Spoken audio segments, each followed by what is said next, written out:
The beta test is over. The world's first VR, virtual reality MMORPG, Sword Art Online, is about to go live. Former beta tester Kirigaya Kazuto puts on his nerve gear and gets ready for the official launch. At 1 p.m. on Sunday, November 6, 2022, he is transported to the Town of Beginnings on the first floor of the virtual world Aincrad, under the name Kirito, his avatar.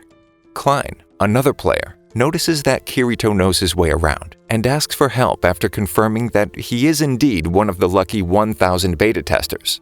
After showing Klein the ropes while hunting boars, the two decide to part ways, since Klein has a pizza already ordered and on its way.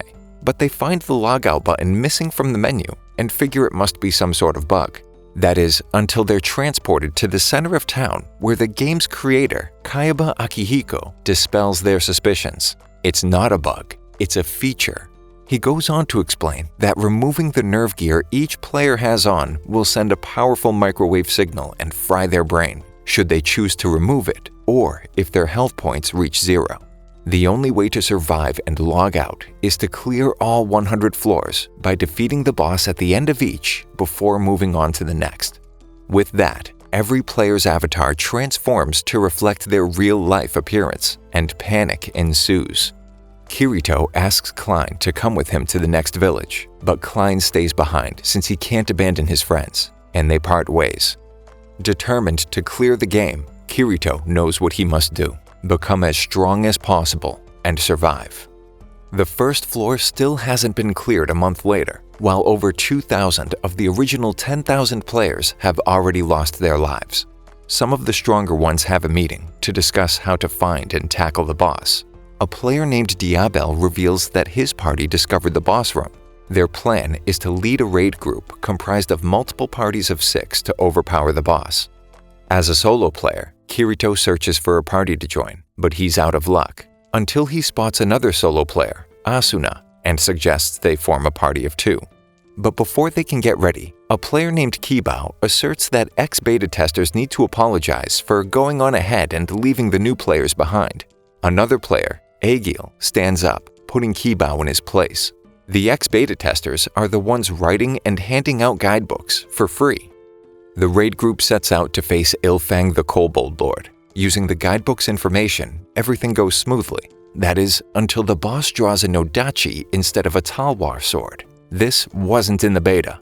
Kirito tries to warn Diabel, but isn't fast enough. The boss makes quick work of him.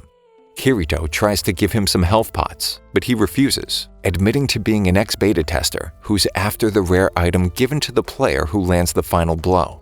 Kirito and Asuna begin their assault on the boss, but one mistake sends him flying into her. Egil steps in, holding off the boss until they recover. Then Kirito delivers the final blow. It's over. The raid group begins to rejoice, everyone except for Kaibao, who accuses Kirito of being an ex-beta tester. To everyone's surprise, Kirito bursts out laughing.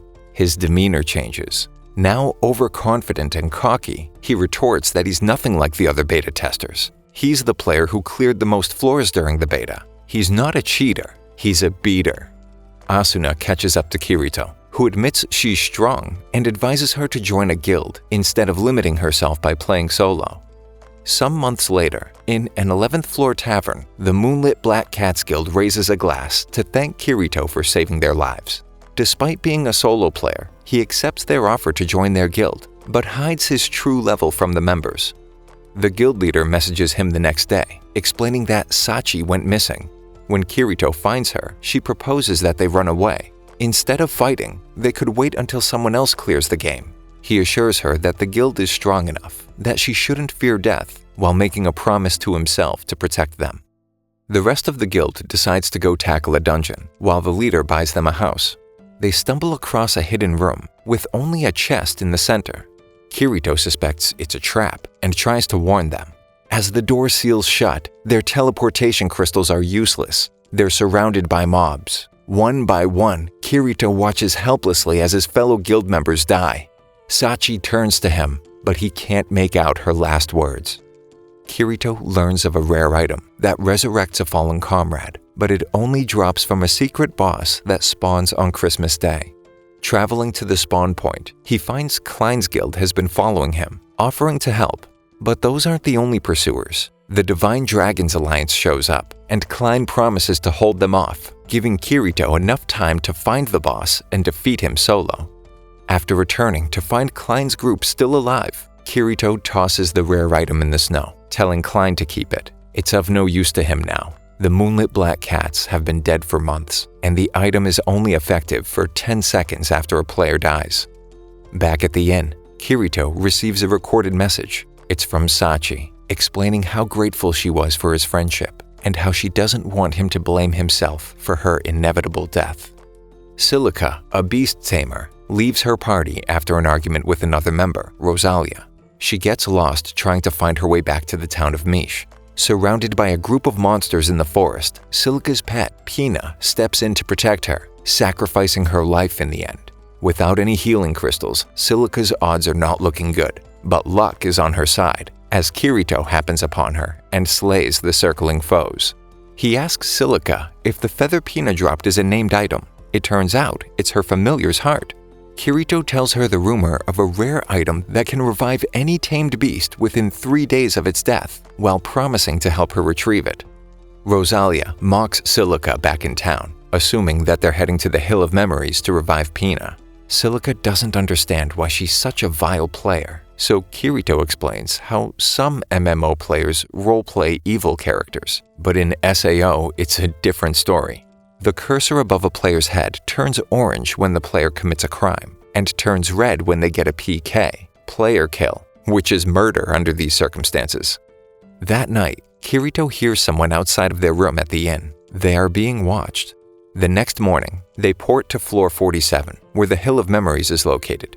Silica wonders why he's helping her. To Kirito's embarrassment, he admits that she reminds him of his sister. Eventually, they find the item and decide to wait to revive Pina in town where it's safe. However, on the way back to the transporter, Kirito notices someone lying in wait. It's Rosalia. It turns out she's part of a PK guild, Titan's Hand, despite having a green cursor. She's the bait. Rosalia believes she was hunting them, but it was actually Kirito who was tracking her. Silver Flag's guild leader survived his guild's massacre, begging anyone who would listen to avenge his friends and put her in prison where she belongs. The rest of Titan's Hands come out of hiding, recognizing Kirito, dressed in black, one-handed sword, no shield. Attacking all at once doesn't even scratch him. At level 78, with enough battle regen bonuses, he's practically invincible. There's nothing Rosalia can do. Kirito transports her to prison and takes Silica back to town, apologizing for using her as bait. She revives Pina, and they part ways, promising to meet again someday. Asuna, now vice commander of the Knights of the Blood Oath, holds a meeting with the assault team on floor 56, going over boss-killing strategies. Asuna is adamant about her plan to lure the boss into town, but Kirito objects. She insists that NPCs aren't people. After all, they respawn.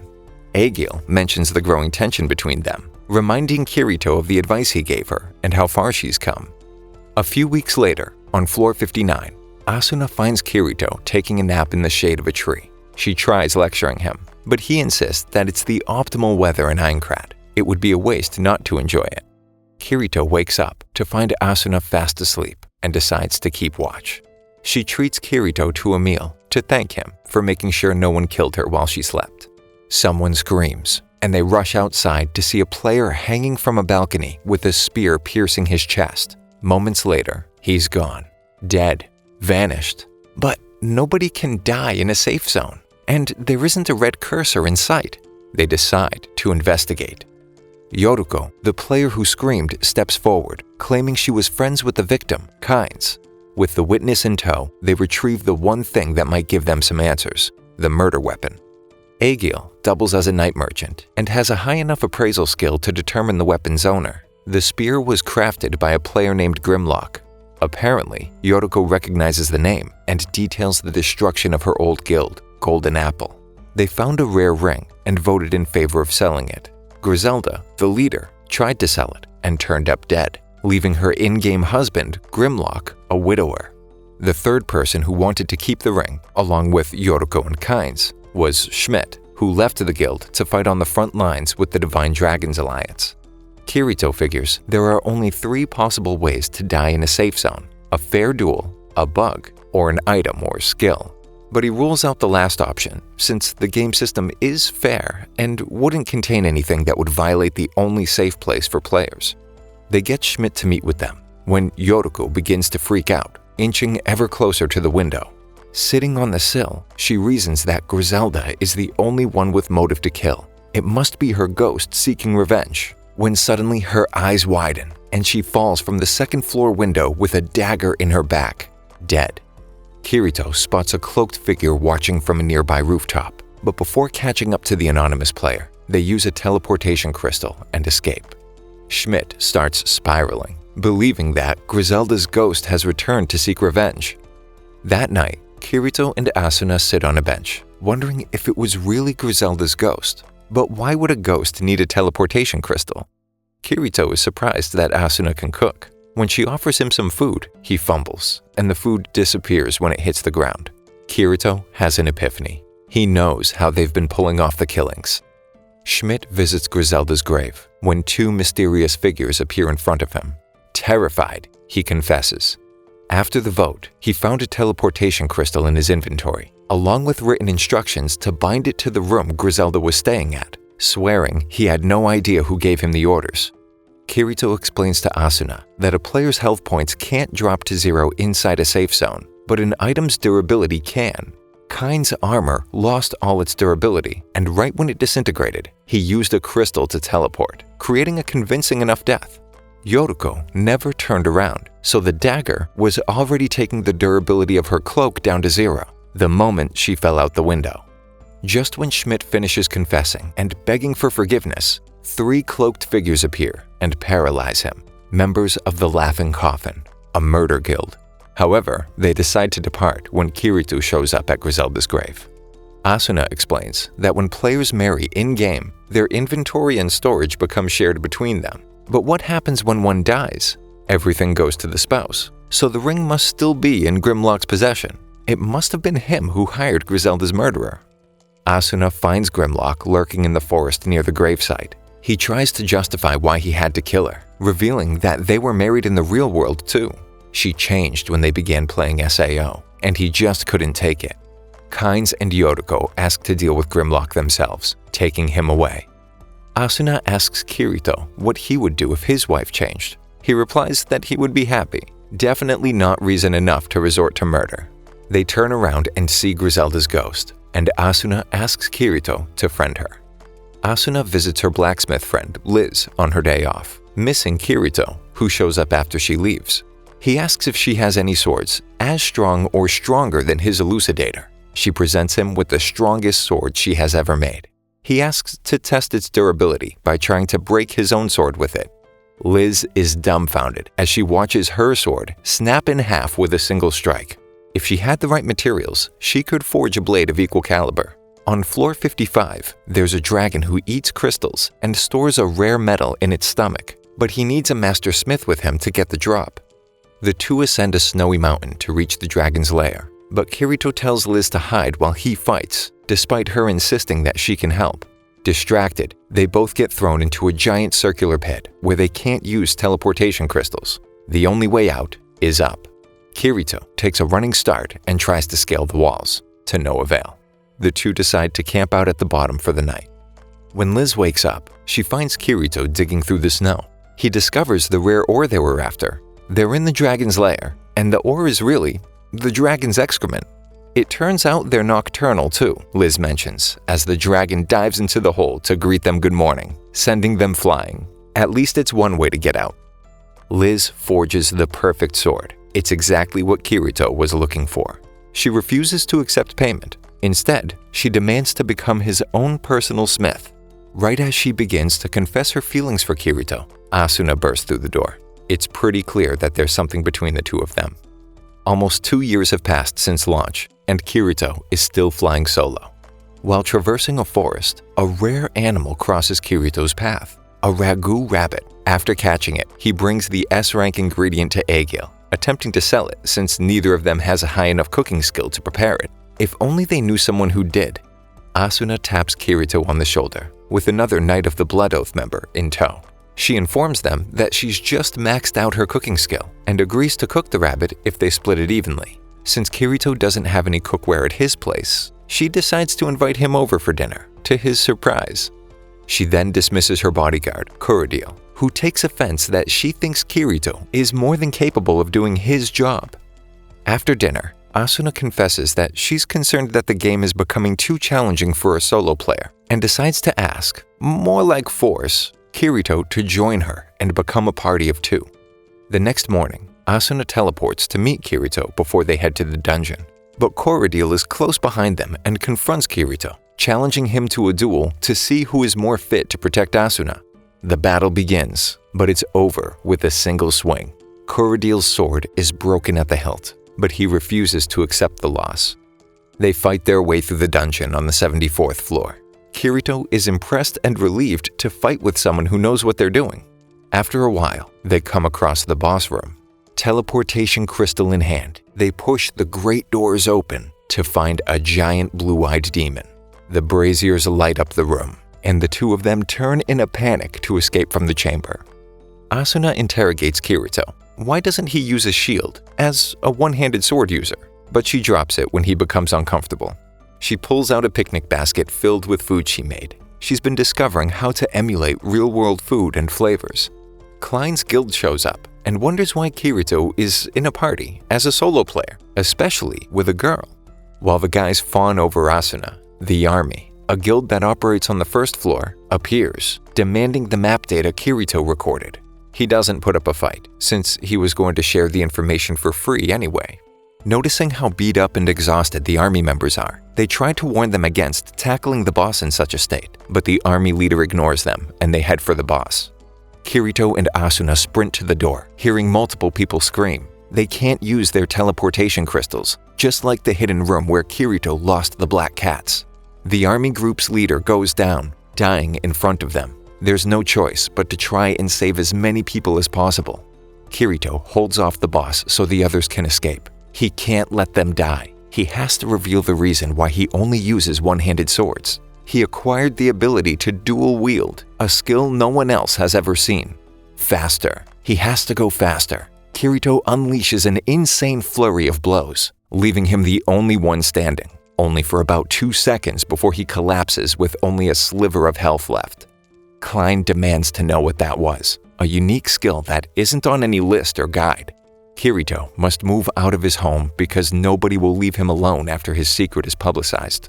But that's not the only bad news. Asuna takes Kirito to speak with Heathcliff, the leader of the Knights of the Blood Oath. He isn't exactly thrilled that Kirito is poaching one of their best members and challenges him to a duel. If he loses, he must become a member of the guild. Kirito isn't the only one with a unique skill. Heathcliff is the sole user of Divine Blade, a skill that maximizes both attack and defense. No one's ever seen his hit points dip into the yellow zone. The arena is completely packed as both fighters prepare to duel. Kirito tries to use his speed to his advantage, but wasn't expecting the captain's shield proficiency. His guard breaks, and Kirito lands a blow. Heathcliff was not prepared for that. Another opening. This is it. But for some reason, time slows down, and his attack fails. It's over. The Knights of the Blood Oath just gained their newest member. Asuna wonders why he adamantly refuses to join a guild and learns the truth. The guilt Kirito carries for not saving the Midnight Black Cats made him swear never to join another guild. It's training time. As if anything could be worse, he's paired with Kurudil, but their superior, Godfrey, reassures Kirito. After stopping for a lunch break, Kirito notices Godfrey go down. He's paralyzed. Unable to use any crystals after relinquishing them for training, there's nothing Kirito can do while he watches Kurudil murder their superior. While making his way over to finish Kirito off, he reveals that he's actually a member of the Laughing Coffin. With his life waning fast, he refuses to die and tries to fight the paralysis. Good thing Asuna was following them the whole time. She turns her attention to her former bodyguard, but believes his feigned surrender.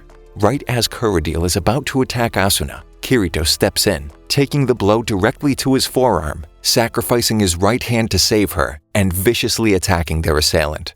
There's no way around it now. Kirito is a murderer. Kirito kisses Asuna to dispel any doubts, and they promise to protect each other no matter what. They spend the night together and decide to take a break from the front line for a while. He suggests they get a house by the lake on floor 22, and then they can get married. Heathcliff approves their requested time off. They buy the lake house and get married. After relaxing for a while, Kirito becomes restless. He tells Asuna he has a surprise while taking her into the woods. He heard rumors of townsfolk seeing ghosts in the forest. As soon as the words leave his mouth, Asuna spots a small girl wearing white wandering through the trees. But it's no ghost. Another player, perhaps? But she doesn't have a cursor. And yet, she's not an NPC or a quest giver. They bring her back to the cottage. In the morning, the girl finally wakes up after passing out right after they found her. Her name is Yui, but as for the rest of her memories, she can't seem to recall anything. Yui starts calling them mommy and daddy after having a tough time pronouncing Kirito. They decide to see if anyone knows her in the town of beginnings, since it's their best shot at finding her parents, or at least someone who knows her. About 30% of the players still alive are on the first floor, around 2,000. Most of the residents are low-level players who don't wish to fight, but it's also where the army has taken root. They stumble upon a patrol extorting a group of children. Asuna makes quick work of them. Suddenly, Yui starts reaching for the sky, saying something about everyone's hearts and always being in the dark when a loud hissing white noise comes out of nowhere as Yui faints. They take Yui back to the church, where a player has been taking care of all the kids in the game, but she's never seen Yui before. Yulier, the army's second-in-command, appears at the door, thanking them for putting the soldiers in their place and requesting their help. She details how the guild has become corrupt and more brazen, sending members to their deaths on the upper floors. The massacre they witnessed was on Kibao's orders, and now he's trying to get rid of Thinker, the guild leader. He lured Thinker to a dungeon below the town of beginnings, telling him to come unarmed, just to talk. But Kibao left him there to die. Asuna is skeptical, but Yui affirms that Yulier is telling the truth. Kirito decides to take the chance, and Yui insists on joining them. Thinker is still alive in a safe zone, but when they get close, he warns that it's a trap, but it's too late. They're face to face with a boss whose level is too high for them to see. There's no way they can beat him. That is until Yui steps between them. Revealing herself to be an immortal object, she begins hovering and summons a huge flaming sword, destroying the boss with a single blow. Yui's memories are finally restored. Yui explains how the system is run by the Cardinal program and that she's an AI meant to aid players' mental states. But trapped and alone, she could only watch while her programming slowly broke down. One day, she found two players who felt joy for the first time since the game launched, Kirito and Asuna, so she set out to find them. However, when Yui uses the GM console to delete the boss, the main Cardinal program locates and begins erasing her. Kirito jumps into action. Using the GM console, he creates an in-game item containing Yui's program. After their 2-week vacation, Kirito and Asuna receive an urgent summons from Heathcliff, requesting their return to the front line. He debriefs them on the latest developments. A 20-member recon team scouted a boss. Half of them got trapped in the center of the anti-crystal boss chamber. When it was over, the room was completely empty, no trace of the players or the boss. Kirito asks Asuna to stay behind, but she tells him if anything happened, she wouldn't be able to go on living without him. The next day, everyone gathers to get ready to face the boss. Even Klein and Agil are there to help. The raid group charges into the room, but it's completely empty. Well, not completely. The Skull Reaper drops from the ceiling. It mows down players with ease, one-shotting anyone who can't negate the damage. Players are going down one after the other. But if Kirito and Asuna block together, they have a chance of survival, no matter how slim. Success. They pull off the impossible, but they still have 25 more floors left. Is it even possible to survive, let alone clear them all? Kirito notices that Heathcliff's health hasn't turned yellow. Thinking back to their duel, it suddenly hits him. He launches an attack against the captain, only to see the same immortal object indicator that Yui had. Something had been bugging Kirito. Why create an RPG if you aren't going to play it? Captain Heathcliff is Akihiko Kaiba, the creator of SAO. It first occurred to him during their duel, when Kaiba increased his speed to win, claiming that Kirito was too fast and strong. He would have lost if he didn't cheat. He confirms his true identity, revealing that he is the final boss. Kaiba always thought he'd face off with Kirito at the end. Before he leaves for the 100th floor, he gives Kirito a chance to duel. If he wins, he clears the game and all remaining players are logged out safely. Despite his friend's warnings, this could be their only chance to survive. Kirito thanks them for everything before preparing to fight Kaiba, making him promise not to allow Asuna to commit suicide should he lose. This isn't a game. This is a fight to the death. Using skills that Kaiba didn't design is his best bet, but it's not enough. He's wide open, and Kaiba is already saying sayonara. Before he can do anything, Asuna comes between them, sacrificing herself. Kaiba plunges his sword into Kirito's chest, taking his health points to 0. But Kirito refuses to die. He spears the captain with his sword, killing both of them simultaneously. He's transported to a platform in the sky, along with Asuna and Kaiba, who can't really give a good reason as to why he created SAO. It was merely to create the world he's always dreamed of, one where he was in control. Kirito and Asuna embrace, knowing that their time together was the happiest either of them had ever been, until Kazuto awakens in the hospital, determined to find Asuna in the real world. Thank you for sticking until the end. Subscribe for more videos like this.